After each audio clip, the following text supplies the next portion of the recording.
My voice is not as bad as I thought. No. Hearing yourself on a video is like cringy. It is. Like, somebody cut this off. Right? Because my voice, I used to think I sound so country. No, you have a beautiful voice. Thank you. So, hello everyone. Welcome to the second episode of Sweet Talk. I'm your host, KP. And today we are getting into it on the topic of seasoned stylists versus new stylists. And I have here with me my lovely guest, Bre, and her business is called Kissed by Bre. And she specializes in lace installation, right? And silk presses. And so me and Bre, I think we started following each other on Facebook like a while ago. You've been a stylist for 7 years? Because you was the GOAT when I was in high school. You still the GOAT.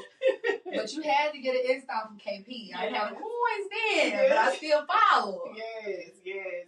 So Bre has been a stylist for 7 years, and she is a mother of two beautiful little girls. And so I'm having her on here today as my stand-in for a new stylist, because we want to get into this conversation that we always see. Everybody wants a seasoned stylist. They want all the older stylists. And so we just going to have a good conversation today. So, Bre, how are you doing today? I'm doing great. It's a great day. Thank you for coming on. I am. I've been excited about this, so I'm glad we got to do it. I am. I'm excited, too. So, first question is, what led you to the beauty industry? Well, as you know, I grew up watching my mom do hair. I've always been super girly. Like, even though my mom did hair, she was never into the makeup part of it. Okay. And yes, makeup. Yeah, I forgot to say I do makeup too. Yes, but we're gonna add that she's a MUA on there because that's coming too. But I watch my mom do everything, like the updos. I remember telling my mom, "I want a castle." I used to call them castles. I'm like, I want a castle. And crimps, baby. If I pull up my school pictures, we kept us a good crimp set, a perm, a nice little braid down, finger waves, roller sets. So your mom, you name it, we had it. She had you. Rue had the kitchen popping. Yeah. And I used to go to the salon with her. I literally went through school with my mama. So I literally just grew up with it. You know what I'm saying? Yeah. And like when I got towards like elementary school, I want to say my 4th, 5th grade year, girl, I had a little phase. I straighten my hair every day. Really? I burnt my hair out so bad. Oh, wow. I straightened it every day. I curled it. That's how I learned how to curl with a flattened iron. Okay. And even now, it's still my favorite. Okay. People ask me all the time, how do you curl that flattened iron? Baby, it's the flip of the wrist. Yes. Every time. It's tough curling with a flat iron. But that's cool. Like, to be able to grow up in that and see it and just, because, a lot of people, we grow up in it and they be like, yeah, I ain't trying to get in that. I'm going to go a different route. But for you to just take all that in and just it come natural, do you expect your girls to be the same? Or honestly, I'll be honest. I want them to venture even more. I want them to at least try more. Yeah. Because sometimes I do catch myself now, which now I'm in business school. But I'm still going to put that into my hair business because I know for a fact that's the future for me. Yeah. I want them to be knowledgeable so they know how to keep their stuff up and help their homegirls out. Yeah. But I want to be honest and say that I hope they at least try other stuff instead of feeling like they need to do what I do. Do what you do, yeah. But Yomi, I think that might be the one. Okay. Cariel got to get her personality in. But Yomi, she has a flat iron set, blow dryer set. She loves makeup, the glitz. That's my Mimi. She's a barb. Yeah. That's my girl. So she might be the one. So what were your expectations like when you first came into this business? Growing up in the business, you saw everything. Like, what was your expectations versus when you personally got in and you saw it for yourself? Honestly, and I tell new stylists this too, newer than me, I feel like I was a bit judgmental. Really? Yes. And a bit ignorant. And I feel like, it was so quick for us to always say, I ain't paying so-and-so for that. I can do that myself. Or I would never charge that price if I started doing hair. It ain't nothing but a little da-da-da-da-da and da-da-da-da-do. Yep. But then when you actually get to doing it, and honestly, I feel like when we first started doing it, we're so excited, we don't realize how much work we're putting in. Oh, yeah. And then once you get into it, and it's not like I'm bored, give me more money. It's more so, ooh, I'm getting better. I'm paying for more product. Yeah. I'm paying for expensive product. Yeah. My technique is not the same as a $30 sew-in. Because, I started off $15-$30 sew-ins. Yeah, I think free sew-ins. Yeah. You was just, when you knew, you just trying to get yourself out there. Yeah. And while in the beginning, we probably sold ourselves short, but that's kind of how you got to do it. That's how you learn. Yeah. But I feel like once you're out of that part, that's what's gonna make or break you. Because I had a couple of seasons where I felt like this ain't it no more. This ain't it, because I felt underappreciated. I felt like the prices were not adding up to what I went through. I felt like even I lost my drive. Like, I'm not even just gonna put it on all that. Even myself, I just started feeling like it's time to go another round. Yeah. But that's also when you gotta. I remember, and shout out to Tina. I did Tina's class, and that was one of my roughest seasons. And when I went to Tina's class, I always wanted to pride myself on being a for the people stylist. Like, I don't want my stuff too high because I know what it feels like not to be able to afford it. Not like that, but that's not my problem. Yeah. That's not my job. I'm not gonna never get nowhere. Right. It's good to give back. Yeah. But I also have to. Yeah, we gotta look out for ourselves. Yeah. In the end, because most people, when we first started out, some people started out and it was just something to do on the side. Some people started out and they were like, "This is what I think I'm gonna do." So you have to start thinking like way ahead, because I think we've all had them seasons where you like, I don't even know where A, B, and C coming from, because hello, hallelujah. I don't even know how I'm gonna get this. So it happens though. Yeah, you get it. Yeah, but you don't want to feel like that. Right. You know what I'm saying? Right. And I remember being in my new season of being a stylist. I had to learn to pivot. Like I just posted in my first episode about how I had to learn I couldn't limit myself to just doing this style, just doing this. So it is like, so much that goes into this industry in the beginning stages, and you really have to have tough skin. Oh yeah, because I'm really sensitive. Yes. That was my big problem too. Yes, yeah, I am too. So we done kind of pretty much said that was some of your biggest challenges, but was there any other challenges that you faced becoming a new stylist? Honestly, kind of learning my path. You get what I'm saying? And like I said, when I first started, I said by this time I would have A to Z. Yeah. I would be doing A to Z. Like I've done the braiding. Didn't really care for braiding. Not gonna lie, I quit braiding. Sometimes I think about bringing it back because them summer months is a drought. But kind of just that. Also being able to check my emotions, even though sometimes people be dead wrong. I struggle. Even now, I still struggle with feeling like I need to tell my side. Yeah. Like I'm not going to argue with the client, but it's something different when it hits social media or I done heard from 10 people a whole nother story, and like I know my heart, so it's like no, but y'all need to know, like I'm not like that. Seriously, But I can't. Even after I tell you my story, you're gonna go with what you want to go with. And that's the tough thing is how we have to kind of like have professionalism and also have to sit in the background like, I know that ain't how that happened, but because I'm not trying to put out this image of my business, like it's tough. And also like that's why when you're in the beginning stages, I remember my mom used to tell me all the time, everybody's not going to be able to sit in your chair. And I as a new stylist, I'm like, you get that money in my chair. Like, everybody come on, like you get a hairdo, but in reality, and that's not to shade people that like you too good for them to sit in your chair, but like seriously, like some people really come. Everybody's not your audience. No, everybody's not your audience. And all money, that's the biggest thing my mama ever told me, and I ain't gonna lie. I was a little bullheaded. My mama is like, hey mama. Yeah. My mama, growing up, my mom used to have a lot of friends. After a while, my mama was more like to herself, more reserved. We went to church. Her whole life changed. Our whole life changed.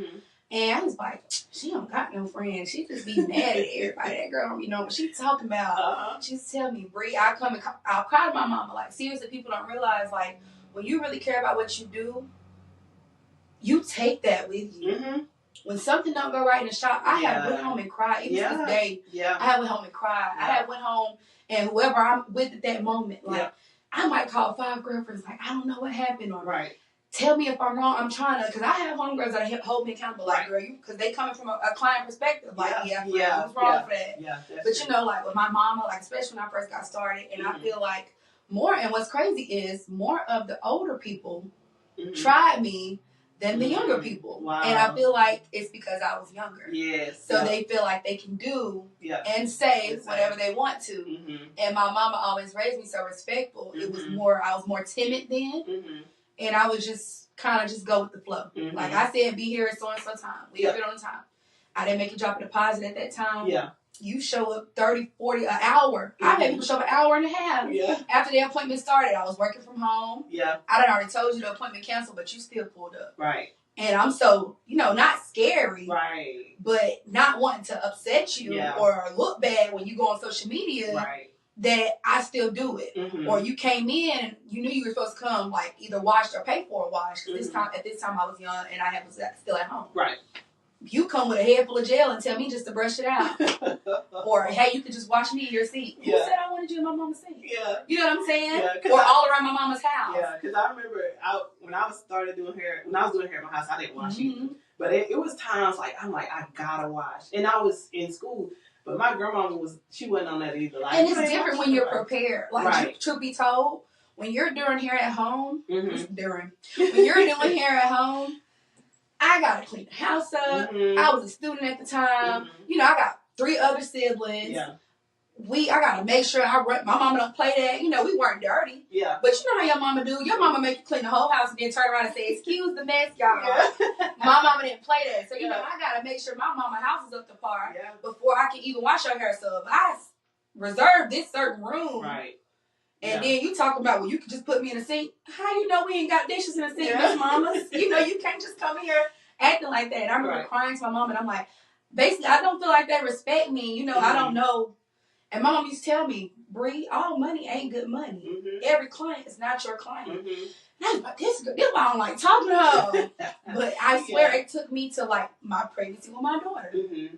COVID hit, and then my pregnancy with my daughter is when I really realized that I have to put myself first on certain stuff.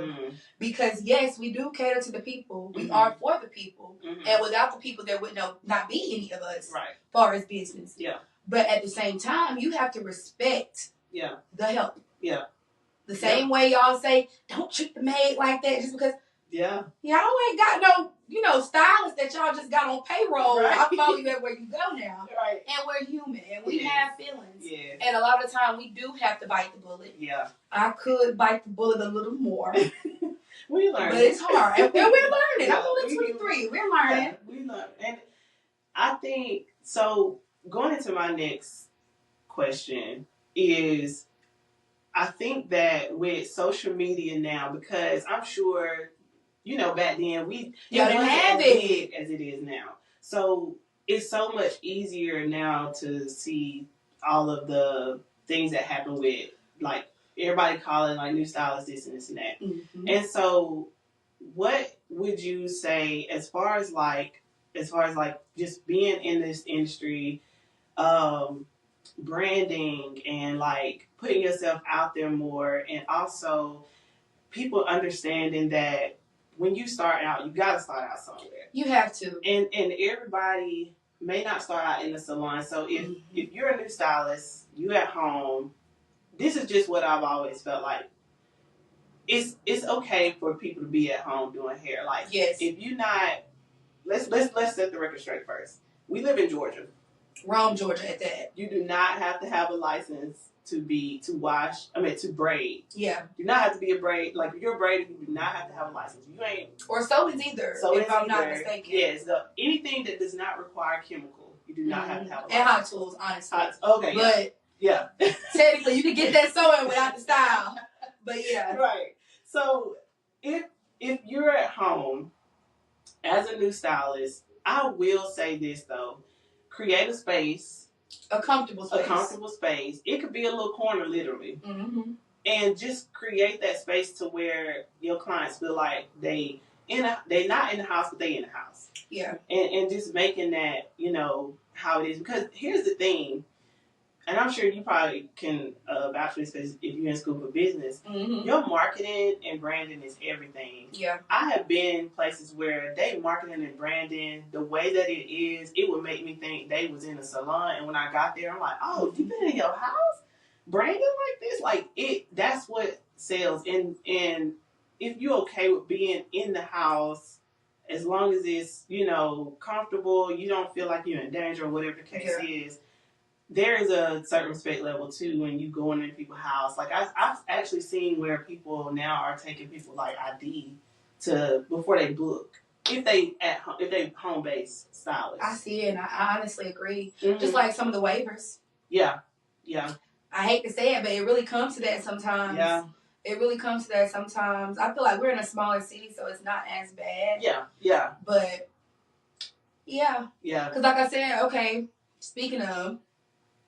Again, we have to bite the bullet a lot. I have had clients get hostile. Oh, yeah. When they're wrong. And you're dead wrong. Yeah. You can't buck up at somebody. And, I know how to, I'm the queen of nice nasty. Yes. So we can go there, but we shouldn't have to go there. You know what I'm saying? Right. So I definitely understand that. And then like the double booking or trying to book under other names, stuff like that. When we've had a situation.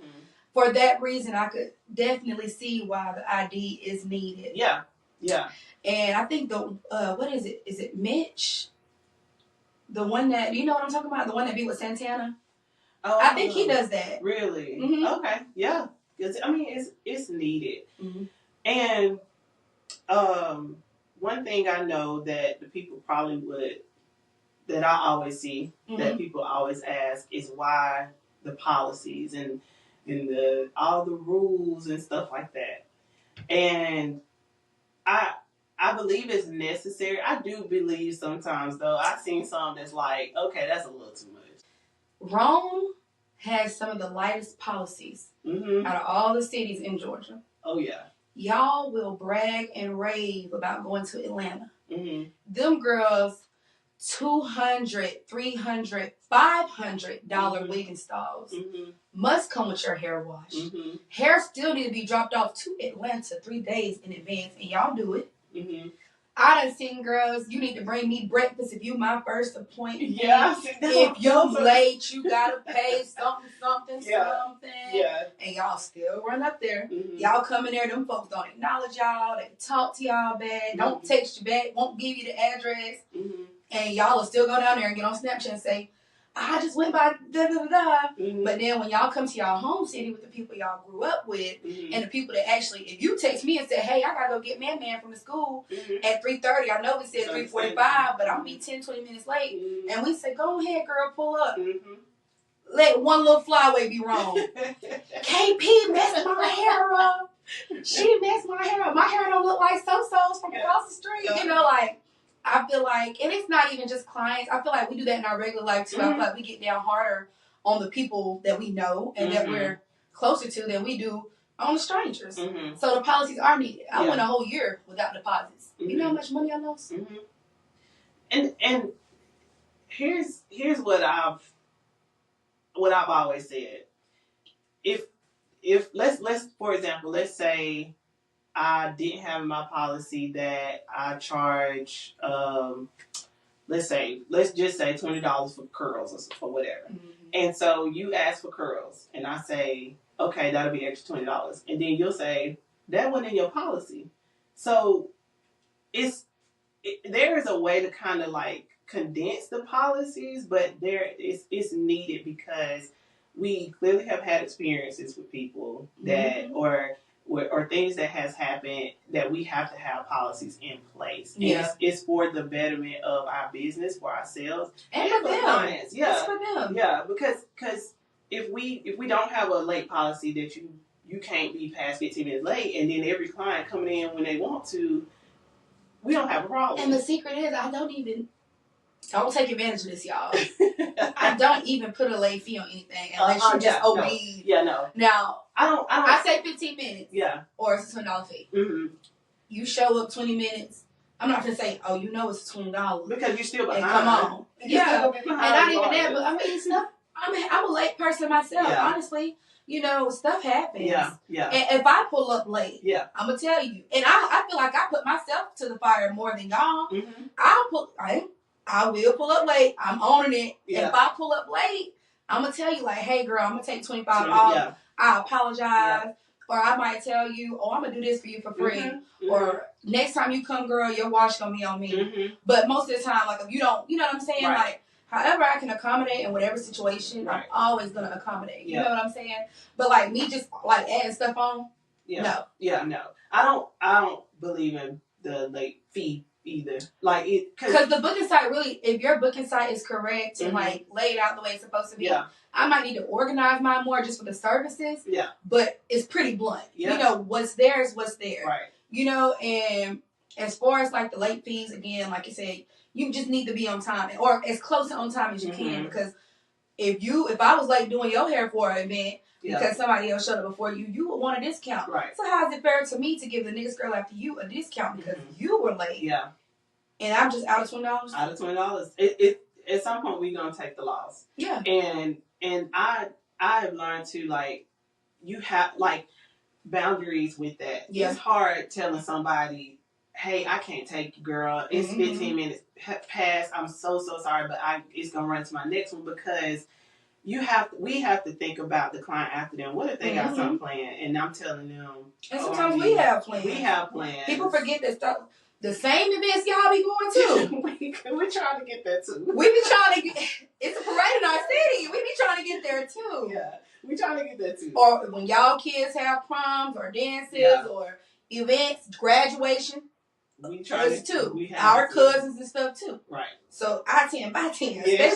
I have to tell my prom girls that, hey baby. And you know, I want to say I can relate, but I can't relate. Yeah. Baby, when I was in school, I got my hair done 2 or 3 days before prom. I got my nails done the day before prom. Only thing I need on the day of prom is maybe some last minute knickknacks. Yeah. And them makeup. Right. That's it. Right. I tell them, y'all quit booking all that on the same day. They getting about to cry. Are you almost done yet, baby? We got about another hour. Call your makeup artist real quick. Let's work it out. Put on speakerphone. I tell them, y'all quit doing this. They mamas cussing them out. Yeah. The mamas be mad. They be like, that's another thing. What sucks is the younger girls booking their appointments. Because the mamas be mad. I didn't know nothing about that. Wow. And see, the baby read it on the website, or she didn't read.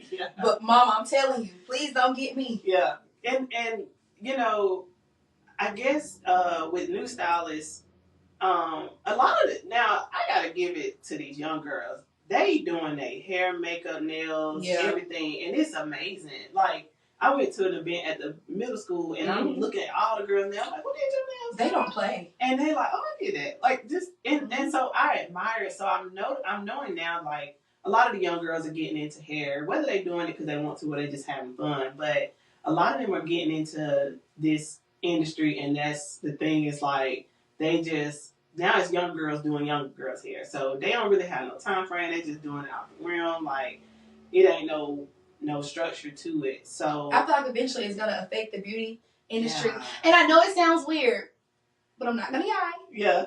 I really like it. I like it because of the fact that, honestly, when we was growing up, a lot of my friends couldn't do nothing. Them girls couldn't do nothing. I used to tell them, dang, I'd be glad when y'all learn how to do something. Right. You know, it sucks being the only friend that can do everything. Because it's like, you want to curl, you want to press, you need makeup, you need lashes. Now I'm going to get ready. And my mom used to tell me these stories when I was growing up, and I really didn't understand it until I understood. Now it's time for me to get ready. Y'all talking about, you need to come on, we got to go, y'all gonna leave me, and I got y'all looking like that. Right. But that's real. That's like now, all I can do now. Yeah, like I still feel like as a stylist, you know, we might look cute today, but I'm not the stylist that dress up every day. I'm sorry. I tried to be in the beginning. I wanted to be the one, but by the time the end of the day come, my hair up in the ponytail, my glasses shifted off to the left a little bit. Like I just never wanted I wanted to be one of the stylists that dressed up, but in reality, like it's at the bottom of my list. Yeah, I said within like the next year or so, I want to start dressing up. Like I want a whole black wardrobe to wear to work. Yeah. When I was young, I used to say when I get grown, I go to the shop like I'm put on heels. Oh yeah. I'll be so cute when I'm doing hair. No, yeah. Bleach shirt, tights, shoes, baby slides, leggings, sweaty. Yeah. Hair poofed up. Sweat on my nose. Yep. That sounds about right. That's it. I think we about all I feel the same about motherhood. Oh. It's so hard being cute. This is not lasting. No. I did this just for you. When I leave here and I pick those kids up, that's it. It's over. It's over. And see, you got girls, I got boys. I learned a long time ago. I can't be cute. I can never be cute with them. Even when I get them ready, my thing is when I get them ready, I get the girls ready. I sit them down. I go get dressed. I got me a cute bang going. Yeah. Are you picturing it? Yeah. We get to the car. I don't carry the car. Who told me to start over? Ooh. I got the car seat. I got the toddler. Yeah. She's screaming. She crying. Yeah. She chilling, looking at me crazy. Yeah. I got the bag and the big bag, the mommy bag.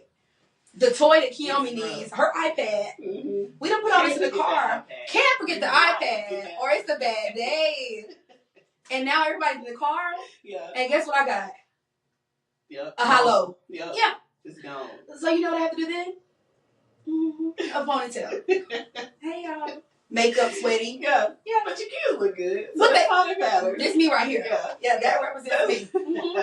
So, we're kind of wrapping it up. How has it been being a mom in this industry?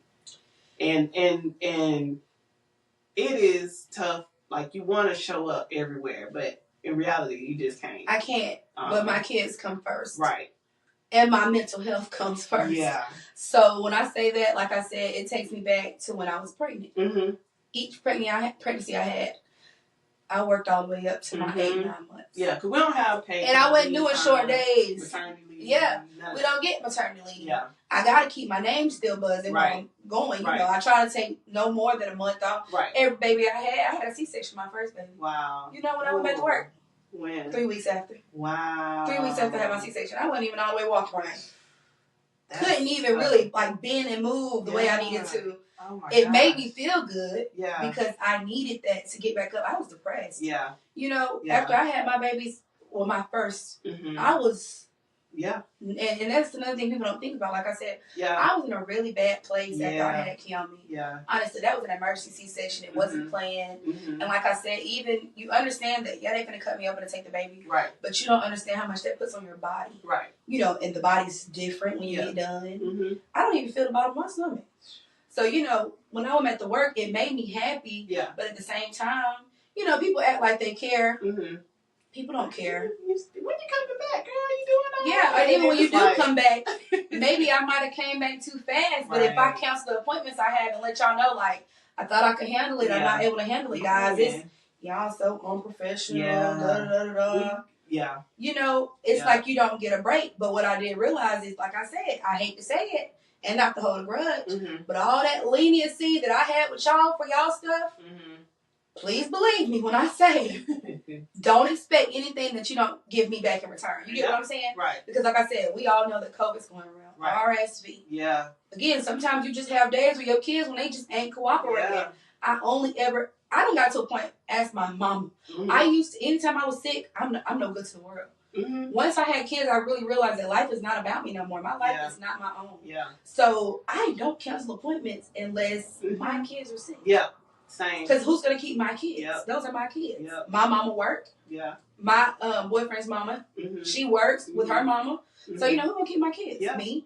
Yep. You know, and then like y'all say, cancel if you're sick. But then when somebody cancels and they're sick, it's y'all don't want to make no money. You don't think I want that money? Because I do. Yeah. But, you know, I have to take care of my business. But then y'all think y'all should be able to cancel 30 minutes before the appointment. Yeah. Little John's sick, and I should send the deposit back. Right.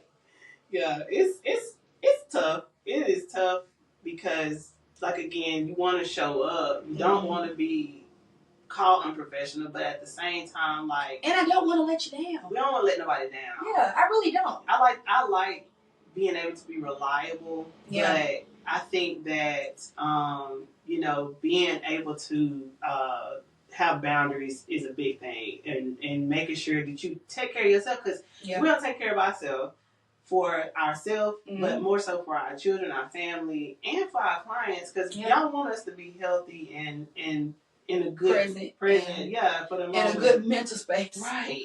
And I'm glad you said that, because I actually do have, I can't wait for that episode. I actually have one on that. So I'm really excited to do that one, because that is something that people do not understand. Yeah.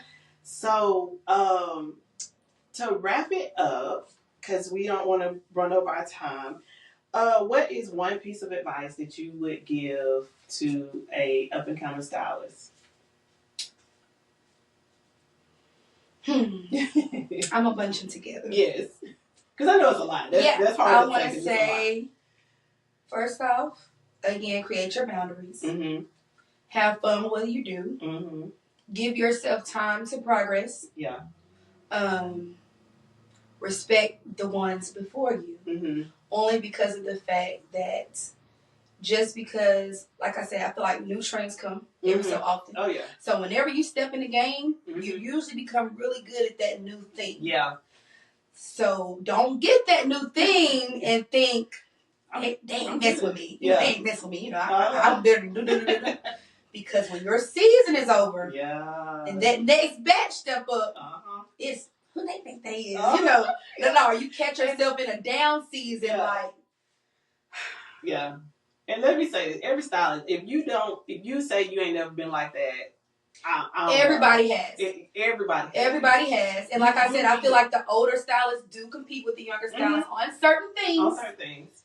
I will say, I would give this to y'all, the new stylists. Y'all branding and marketing is top notch. But you only say that because, like I said, social media makes a difference between y'all. Yeah. Y'all's branding was the homegirl walking through the hallway. You seen PP new hairstyle. You know KP did that. Right, yeah. Your branding was, you see what's name over there doing the finger waves and the, what's name? Yep. Yeah, like back then it was different. I feel like y'all was more pure and organic. Yeah. Because people really, they got to remember your name. Yeah. They got to see your work and know KP.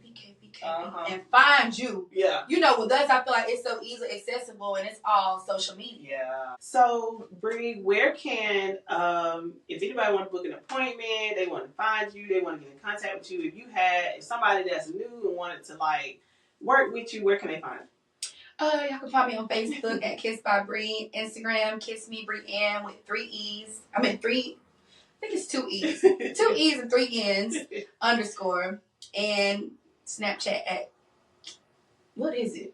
Bre Whitaker. That's it. Okay. I had to thank y'all. I don't even be on my Instagram.